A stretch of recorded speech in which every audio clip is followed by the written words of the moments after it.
लोकसभा चुनावों की तारीख जैसे जैसे नजदीक आ रही है, वैसे वैसे सियासी गलियारों में चर्चाओं का बाजार भी गर्म होता जा रहा है।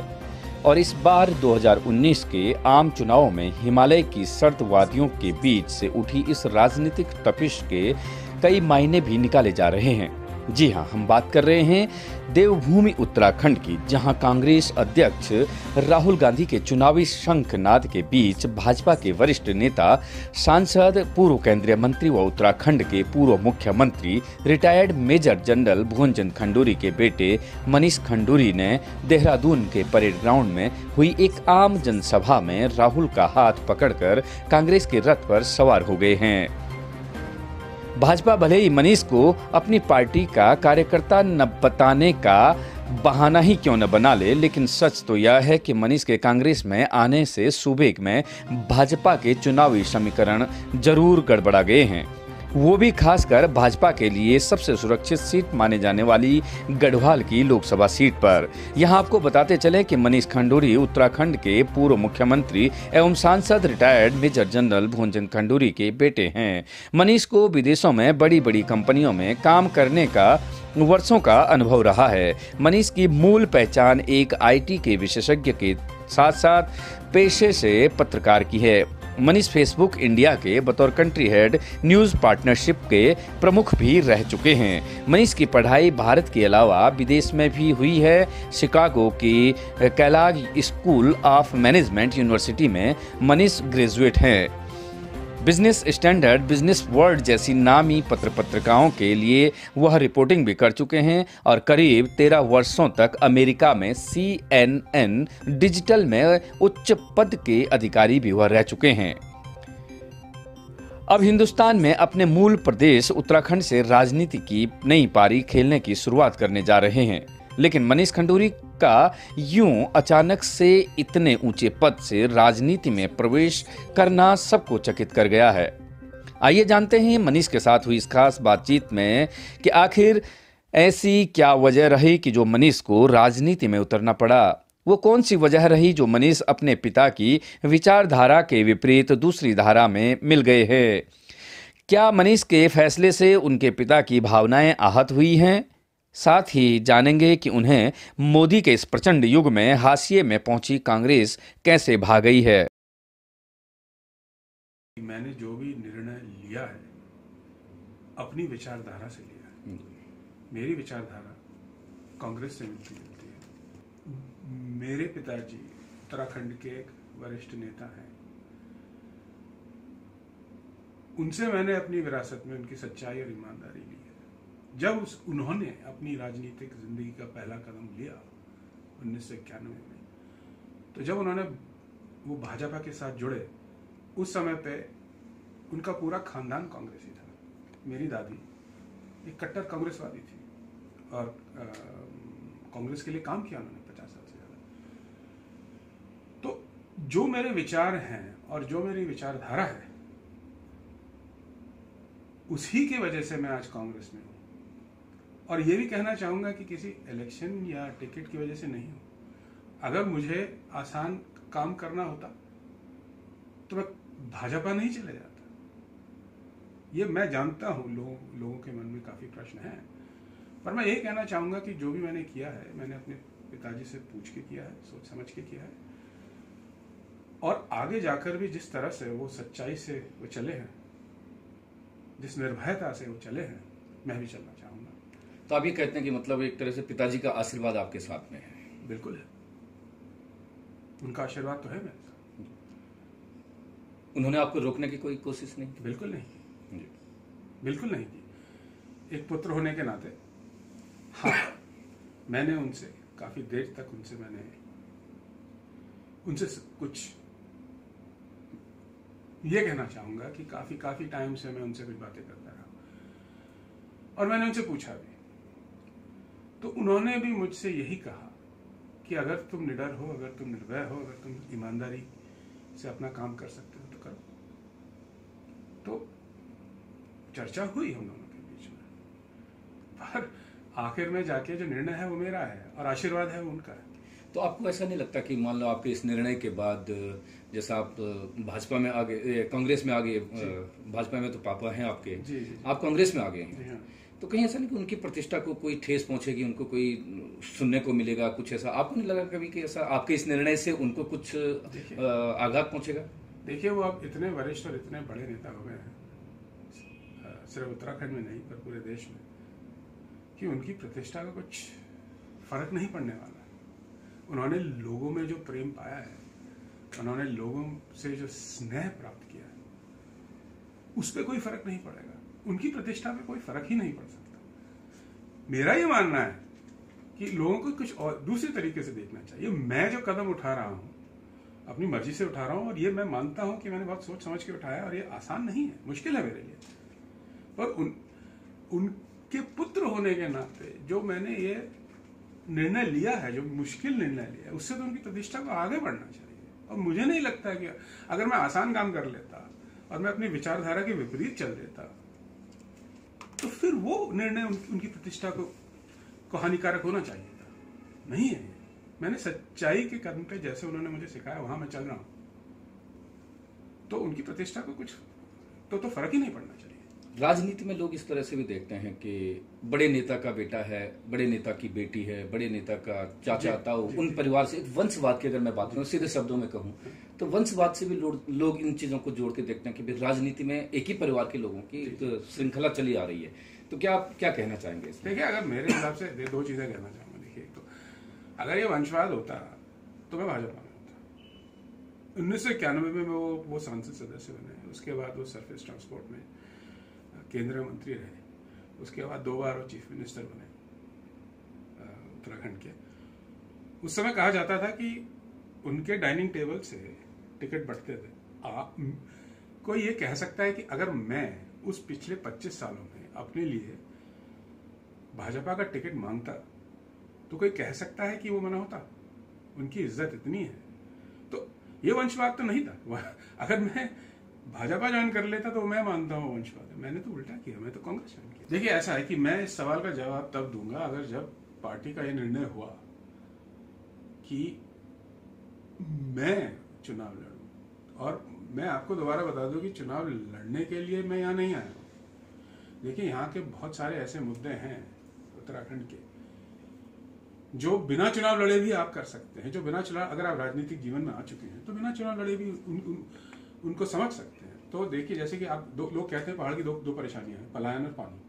मैं कहता हूं कि पलायन सिर्फ इंसानों का नहीं हो रहा है, यहाँ पलायन इंस्टीट्यूशंस का भी हो रहा है। आप ये देखिए, समझिए, स्कूल्स आपके खत्म हो रहे हैं, वो भी एक पलायन हुआ। कॉलेजेस आपके खत्म हो रहे हैं, वो भी पलायन हुआ। NIT का किस्सा तो सब लोग जानते हैं, वो तो एक तरह से पलायन ही हुआ ना।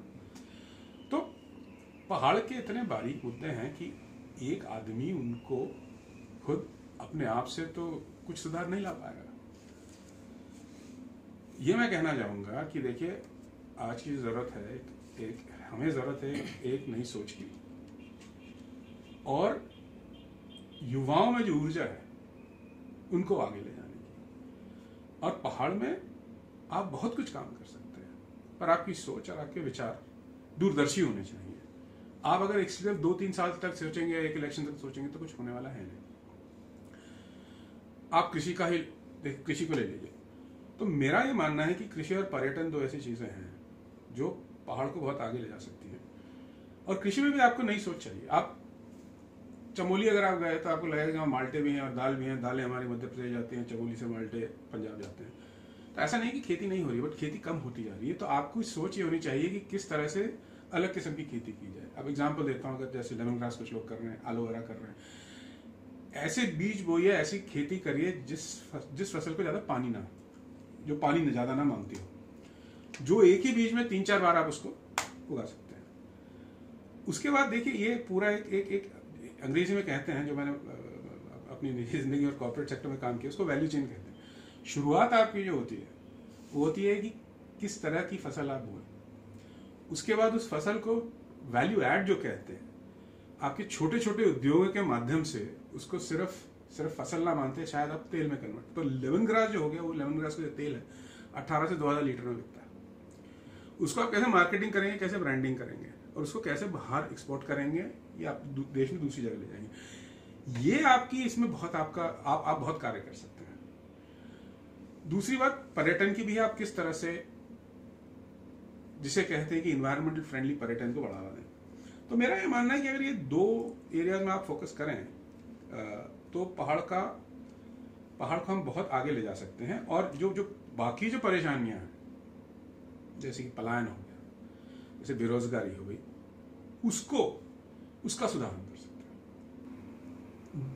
मेरे पिताजी उत्तराखंड के एक वरिष्ठ नेता हैं,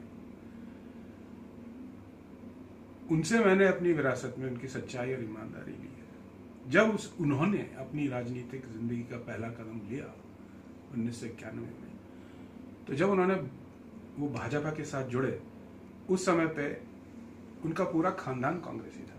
मेरी दादी एक कट्टर कांग्रेसवादी थी और कांग्रेस के लिए काम किया उन्होंने 50 साल से ज्यादा। तो जो मेरे विचार हैं और जो मेरी विचारधारा है, उसी की वजह से मैं आज कांग्रेस में हूं। और ये भी कहना चाहूंगा कि किसी इलेक्शन या टिकट की वजह से नहीं हूं। अगर मुझे आसान काम करना होता तो मैं भाजपा नहीं चले जाता। ये मैं जानता हूं लोगों के मन में काफी प्रश्न हैं, पर मैं ये कहना चाहूंगा कि जो भी मैंने किया है, मैंने अपने पिताजी से पूछ के किया है, सोच समझ के किया है। और आगे जाकर भी जिस तरह से वो सच्चाई से वो चले हैं, जिस निर्भयता से वो चले हैं, मैं भी चलना चाहूंगा। तो आप ये कहते हैं कि मतलब एक तरह से पिताजी का आशीर्वाद आपके साथ में है? बिल्कुल है, उनका आशीर्वाद तो है मेरे साथ। उन्होंने आपको रोकने की कोई कोशिश नहीं की? बिल्कुल नहीं की, बिल्कुल नहीं की। एक पुत्र होने के नाते हाँ, मैंने उनसे काफी देर तक उनसे कुछ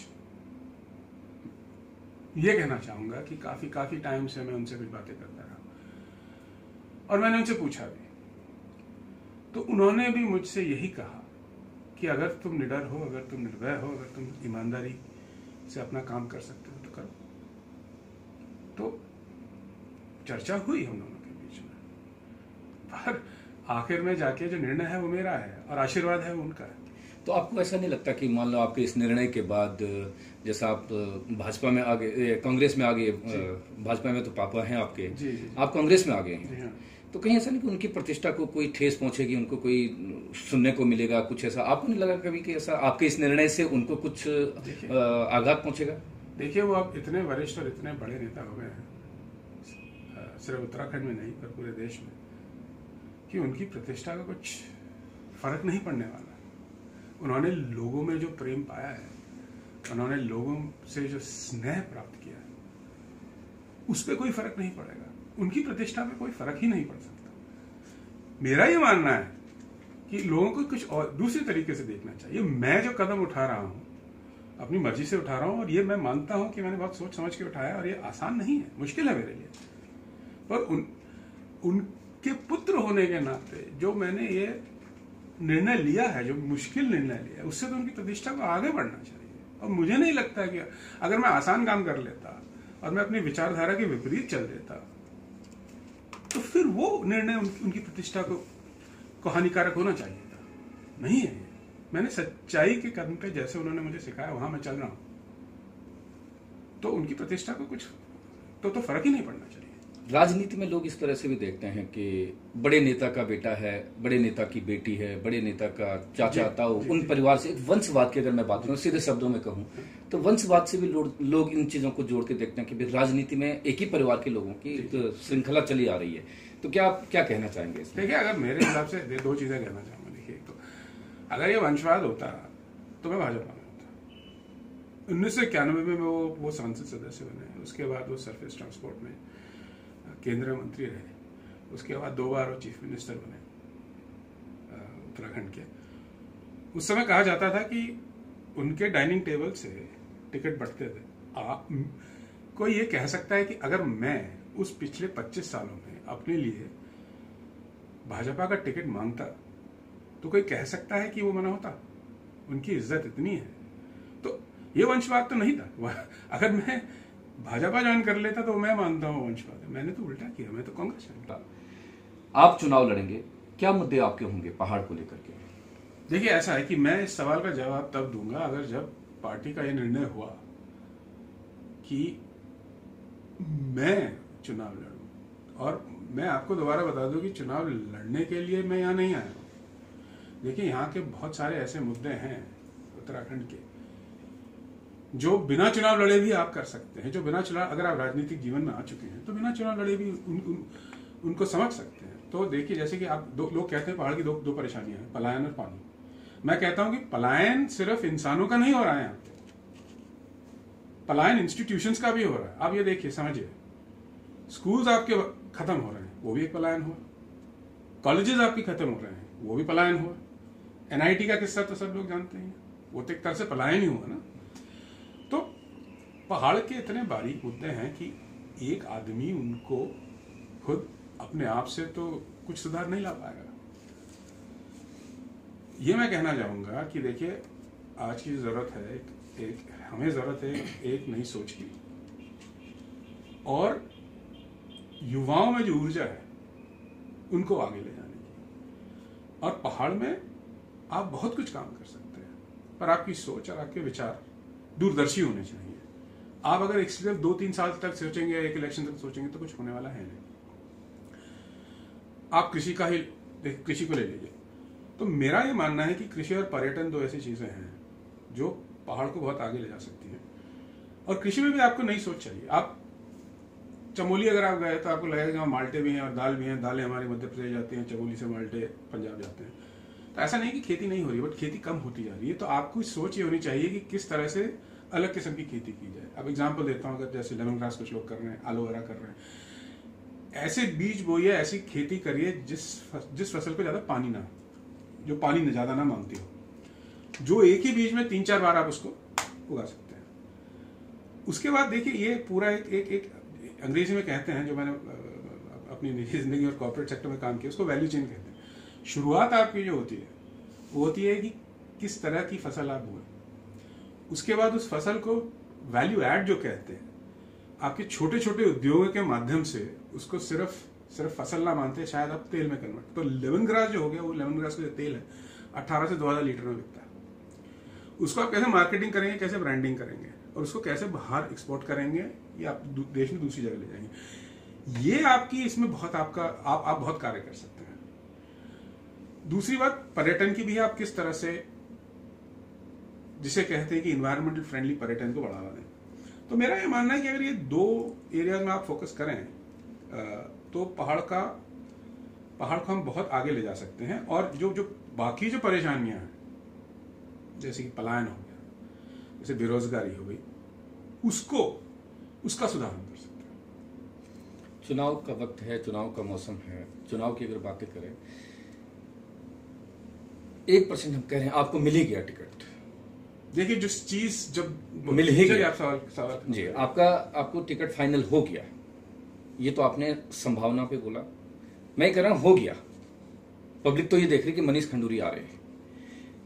लोगों का कहना है कि भाई सारे समीकरण बिगड़ गए, दूसरी पार्टियों के, भाजपा के समीकरण बिगड़ गए। जो और प्रत्याशी जो आस लगाए बैठे थे उनके टिकट कट चुके हैं, दूसरों को लेकर आया जा रहा है। आपको मनाने की भी बड़ी कोशिश की गई। क्या ऐसा हुआ था कि आप जब कांग्रेस में आ रहे थे तो आपको मनाने की कोशिश की गई? जी, ऐसा है कि इन बातों में मैं ज्यादा जाना नहीं चाहूंगा। मनाने की कोशिश की नहीं की, क्या हुआ, मैं तो ये कहना चाहूंगा कि मैं इसको एक सकारात्मक स्वरूप में लेना चाहता हूं कि मैं नकारात्मक दिशा में नहीं जाना चाहता हूं।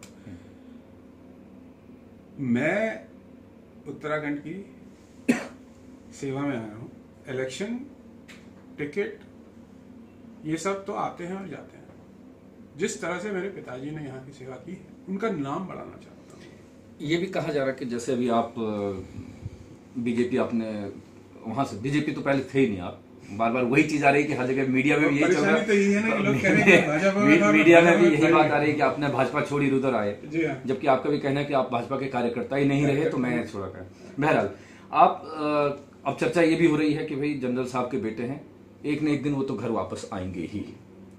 आप कांग्रेस को छोड़ करके भाजपा में आएंगे, इस बारे में क्या कहिए? ये बहुत चर्चा है कि आपको घर वापस ही आना है, बहुत सारे लोग कहते हैं। क्या इस बारे में क्या कहना चाहेंगे? तो देखिए, पहली बात तो यह है कि भाजपा मेरा कभी घर ही नहीं था, ठीक है। और एक दूसरी बात और देखिए कि कांग्रेस, जो आप विचारधारा ले लें तो कांग्रेस मेरा घर है। आप ये देख लीजिए कि मुझे, मेरे मानने से, मैं किसी और के बारे में नहीं कहूंगा, कांग्रेस ही एक ऐसी पार्टी है जो देश में सब लोगों को एक साथ लेके आगे बढ़ सकती है, मेरा ये मानना है। तो मैं देखिए, मैं भाजपा और उनके नेताओं की इज्जत करता हूँ, वहां भी अच्छे लोग, मैं ये नहीं कह रहा कि सिर्फ कांग्रेस में ही अच्छे लोग हैं, ये तो विचारधारा के फर्क है। तो घर वापसी का तो साफ सवाल ही नहीं होता है। यानी कांग्रेस में ही डटे रहें, यही सेवा करें। मेरे पिताजी ने 30 साल बिता दिए भाजपा में, वो तो डटे रहे ना।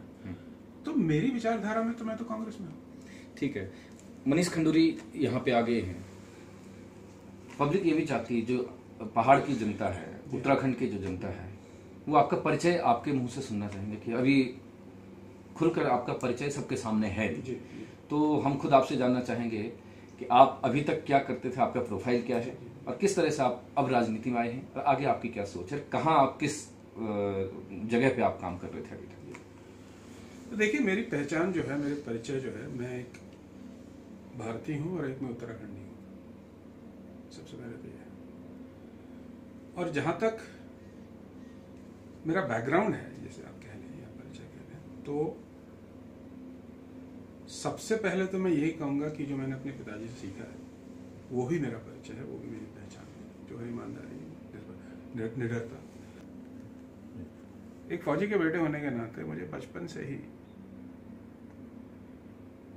फौजियों का दर्द, फौजी किस हालात में जीते हैं, उसकी मुझे पहचान हुई। 71 की लड़ाई में छोटा तो बहुत था, पर मुझे आज तक याद है माँ की आंसू की, और बाद में बताती थी कि उन्हें डर ये था, मुझे समझ नहीं आती थी, वो तो रोती थी 71 में, तो बाद में पता लगता था कि वो कहती थी कि ऐसा टेलीग्राम ना आ गए कि जो बर्दाश्त ना हो पाए, उस समय तो टेलीग्राम आते थे।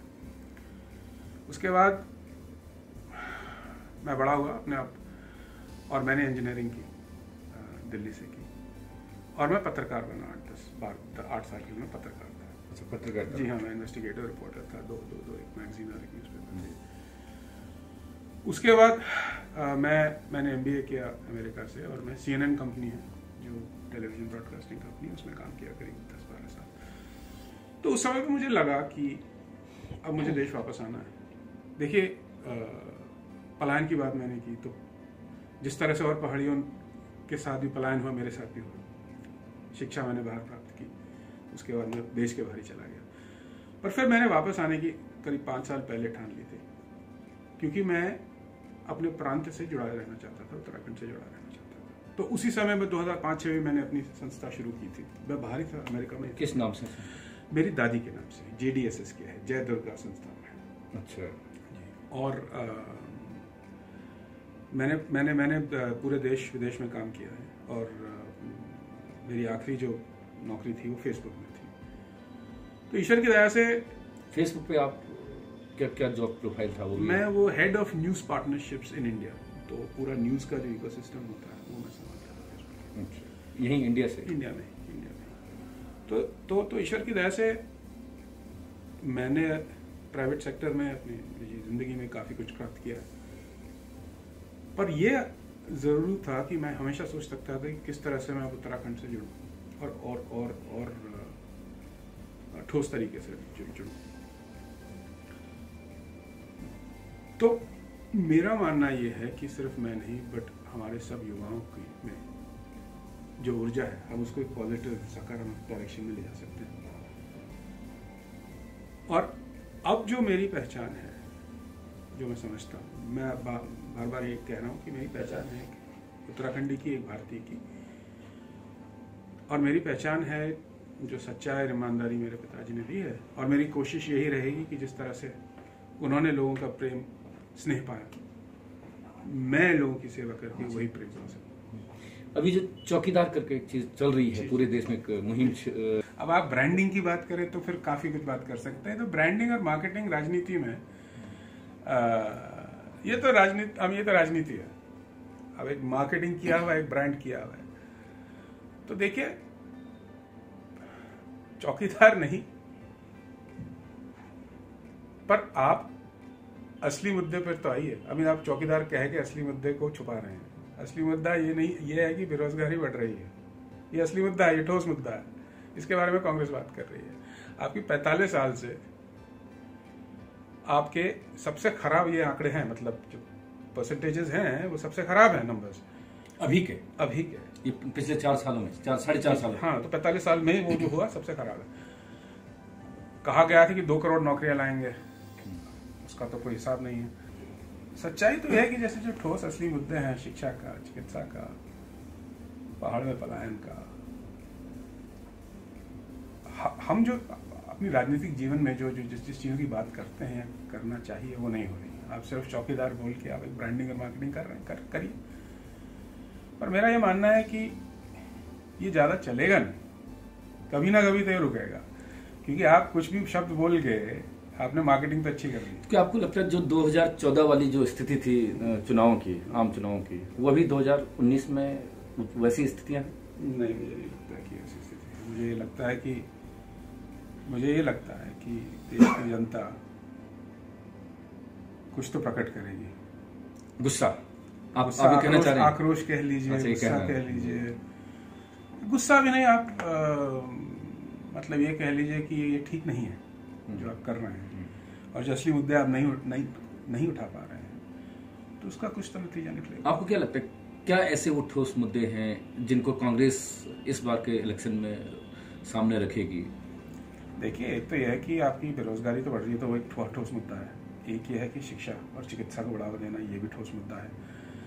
और आप देखिए, आप ये कह रहे हैं कि आपने इस प्रांत को ले लीजिए, प्रांत को आगे बढ़ाया है, पर अगर आप बजट देखेंगे इस प्रांत के पिछले 2 साल में ही जो उन्होंने बजट पास किए हैं, उसमें जो डेफिसिट जिसको कहते हैं वो बहुत बढ़ चुका है। लोग ये नोटिस नहीं कर रहे हैं। आप ये देखेंगे, जैसे मैं NIT की बात पहले की थी, ठीक है, इतना अच्छा इंस्टीट्यूशन यहाँ आया गढ़वाल में, अब वो खत्म कर दिया उन्होंने, और वो कुछ कर नहीं है इसके बारे में। तो ये है मुद्दे, असली ये है मुद्दे जो हमें उठाने चाहिए और हम उठाएंगे। पर सवाल ये होता है कि ये मुद्दे उठाने जरूरी भी हैं कांग्रेस के लिए, पर हम किस तरह से उसको उठा पाते हैं, अब ये जनता ही बताएगी 1-2 महीने में। तो यानी आप 19 में कांग्रेस की सरकार देख रहे हैं? जी हाँ, जरूर देख रहा हूँ। आपको पूरा यकीन है कांग्रेस की सरकार बन? मुझे यकीन है कि कांग्रेस की सरकार बनेगी। कितनी सीटें आपको लगता है, कितनी आ जाएंगी पूरे देश भर में, पूर्ण बहुमत के साथ में? या मुझे तो लगता है बहुमत आएगा, पर क्या आएगा, किस तरह का आएगा, किस प्रकार का आएगा, ये ना मैं ना कोई कह सकता है। तो अगर इसके आगे मैं बढ़ूं तो फिर तो गलत होगा। पर मुझे विश्वास है कि कांग्रेस जीतेगी और बहुमत आएगा।